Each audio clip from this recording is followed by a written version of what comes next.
Hi everyone, welcome to Femina and Grazia Virtual Beauty Carnival. My name is Sukriti Shahi. I am Assistant Beauty Editor at Femina. And today I have somebody who doesn't need any introduction. She is well known in her field, Dr. Rashmi Shetty. If I call her a celebrity dermatologist, I think that won't be enough because she is a lot more than that. So the list is long, but I'll try. If I have to describe her, if I have to tell something about her, I think I should start with she's best known her for the most natural aesthetics.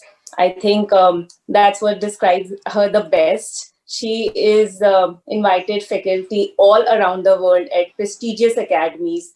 She's also an author. She has written this book called Age Erase. I think we all must read this one because who doesn't want to erase age, right?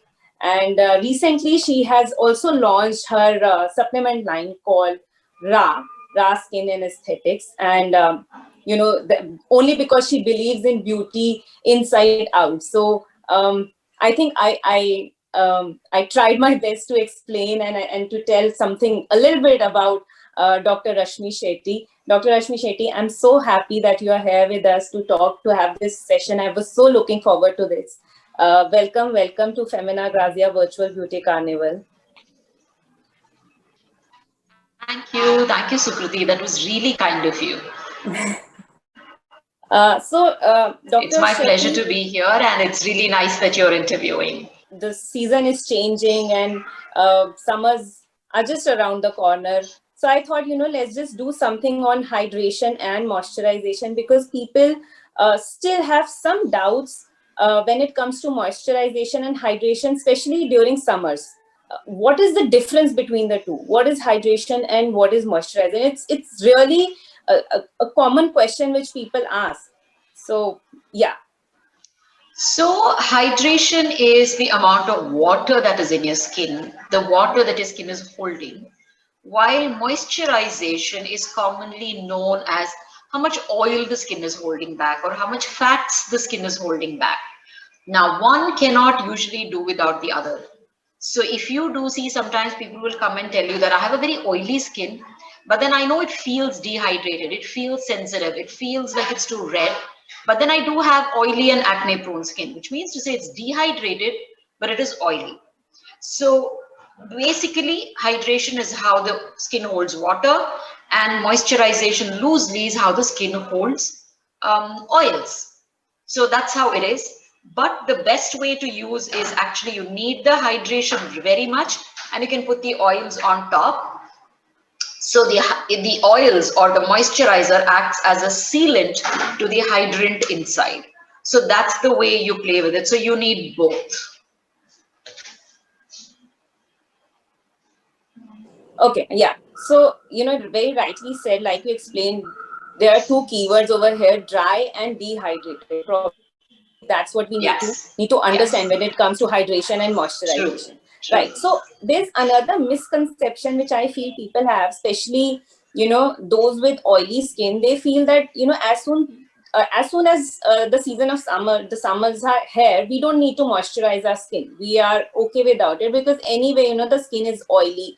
And I have oily skin, but I still feel that, sometimes especially after face wash, my skin is stretchy. So what do you have to say about it? But still, this myth is there that you don't have to moisturize in summers. So I think this whole misconception comes in because, like you rightly said, during the summer months, the skin feels very oily and sweaty, and then it becomes a mess when you apply a moisturizer on top of it. But one must understand that in summer, you need the moisturizer for sure. A few reasons. One, it is sweaty. So there are salts of the sweat which can touch your skin and actually cause irritation to your skin. Because it's sweaty, one tends to keep wiping the face many times, which again irritates the skin and makes it dry. Because it is sweaty and sticky, I hear a lot of my patients saying, Doc, I'm not using a face wash, but I'm using a face wash only thrice, but the rest of the times I keep splashing water and washing my face. Now that takes away the oils from the top, so makes the skin even dry. Because at summer, we end up drinking a lot of water. When you drink a water, you just don't kind of lose water when you go to your washroom. You also lose certain essential minerals with it. So therefore, even that you're draining out, the skin in fact can feel extra dehydrated when you drink excessive water. So that's something that can also happen. So these are a few things that you should understand. And sun robs the skin of water.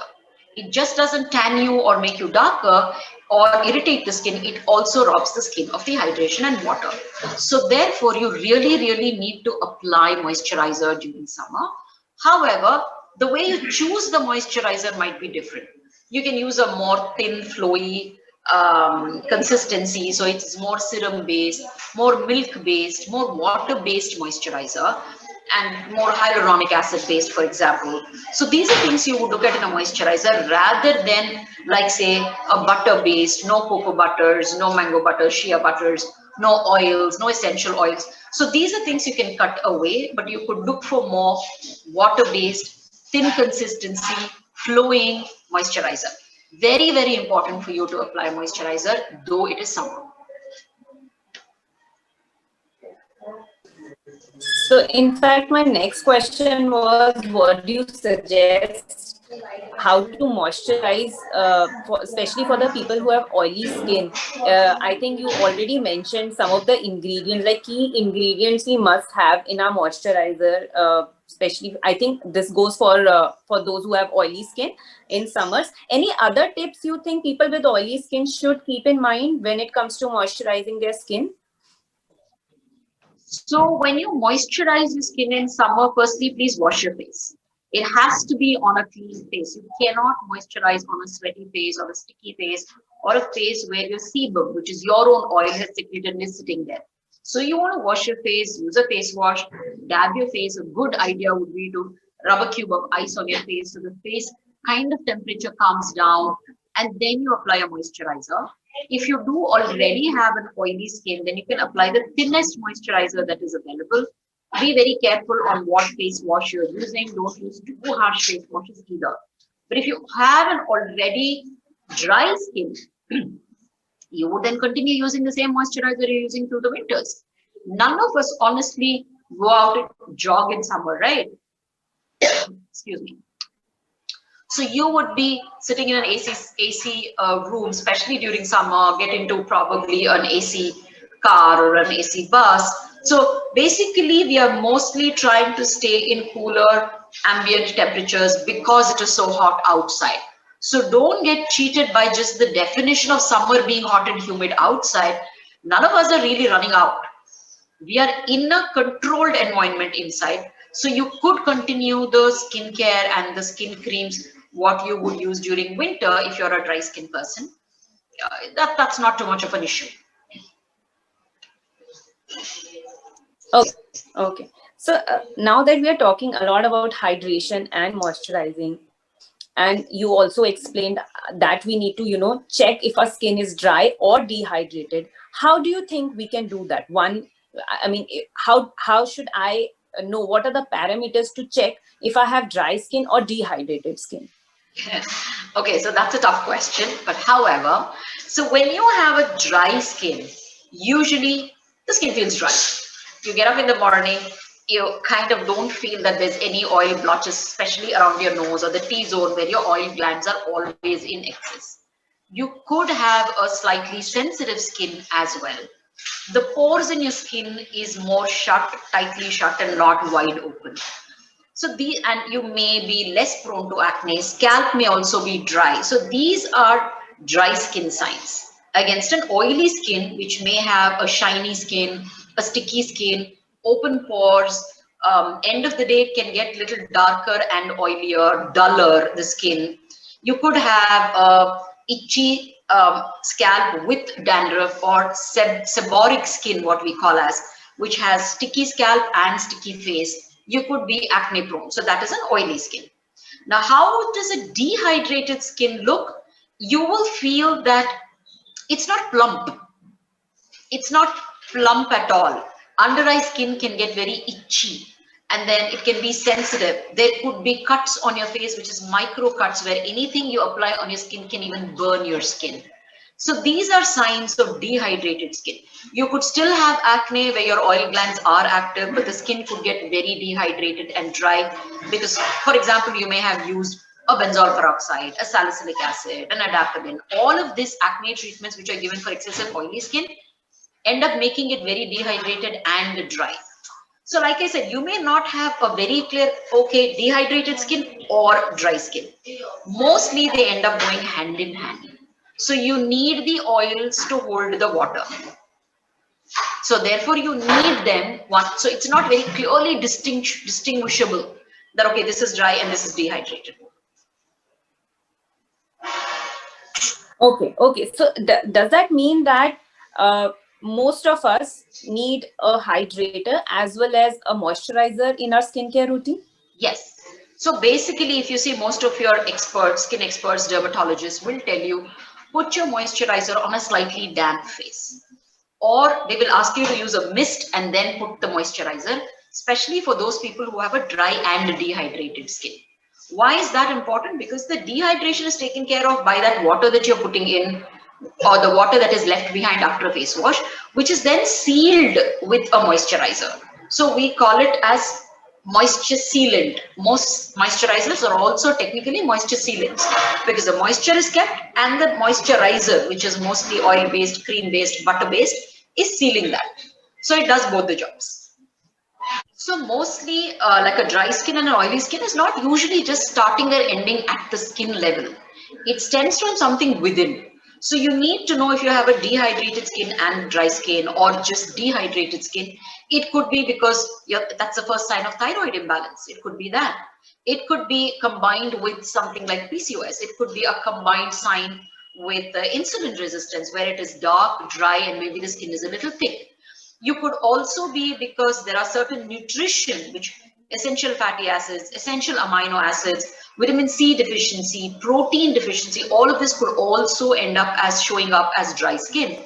So it's important for you to make sure you meet your dermatologist or your endocrinologist to figure out whether your hormones are in place, whether your nutrition is in place, taking some supplements like supplements with primrose oil, with vitamin E, with flaxseed oil, with vitamin C, collagen, lutein, astaxanthin, sodium hyaluronate. These are all ingredients you would look in your supplements as well. So it's super important for you to look at that. Yeah, so hydration doesn't just start and end with skin. It starts from deep within, and that's what shows up on the skin. So it's important for you while you're looking for the right face wash, right moisturizer, right skincare cream, also to look at right nutrition, right hormones, right lifestyle, and right supplements. Right. So does it also whatever you explain about the ingredients, and does it also go for when we are choosing a sunscreen, because sunscreen becomes like an utmost essential product in our vanity? So what do you think we need to keep in mind while choosing our sunscreen, especially switching our skincare from winter to summers, and now people are aware they are putting sunscreen even in winters? So is there something that we need to, because we are layering products, and in summers if you have oily skin or even if you have dry skin, it might not work for your skin type. So what do you think we need to keep in mind while investing in a sunscreen? I think sunscreen should not be something which is supposed to take care of your skin moisturization or hydration for that matter. Sunscreen is supposed to do its job. It is supposed to protect you from the harmful rays of the sun, whether it is UVA, UVB, or it is the visible rays. It is infrared, which can be highest during summers. So there are a lot of newer sunscreens with IR. If you see, there will be IR written there. So it is infrared, which is the heat that the summer sun will give you. So these are the things that you will look at it simply because you need to protect your skin from the sun, not because that should give you hydration or moisturization. Now, what kind of sunscreen should you look at? Should you be changing your sunscreen from winter to summer? No. Infrared might even be during winter, so you could use it around the year. But if you want to change it, what should you look, especially during summer? Look for inclusion of infrared block or something which protects you from infrared as well. Texture wise, it would be fantastic to look at something matte. I like, no matter whether the skin is dry or oily, I like to prescribe to my patients sunscreen which is matte. Because invariably you'll be wearing a moisturizer or you would wear some makeup on top. You don't want your sunscreen in the morning to make it sticky for you. That's not what you want. Then you will actually not wear a sunscreen. For me, that's worse. So I would rather give you a matte sunscreen so that you're encouraged to wear the sunscreen as against not to wear it because it's making you sticky. So yeah, this is what you would end up choosing. And also look for internal sunscreen. If I'm sure all of you have been well read, there are bloggers, skincare experts, dermats talking to you about sunscreen every other day. So you know there's something called as an SPF. Most people end up asking you to repeat the sunscreen every 3 to 4 hours. Is it possible? No, it is not. All of us lead a busy lifestyle. We're running around. It's not really possible. So what do? So you choose a sunscreen with the highest SPF possible, which is 50, which is good enough. And then if you are a lady and you're using a little makeup or a compact on top, that itself has titanium dioxide to kind of make it opaque.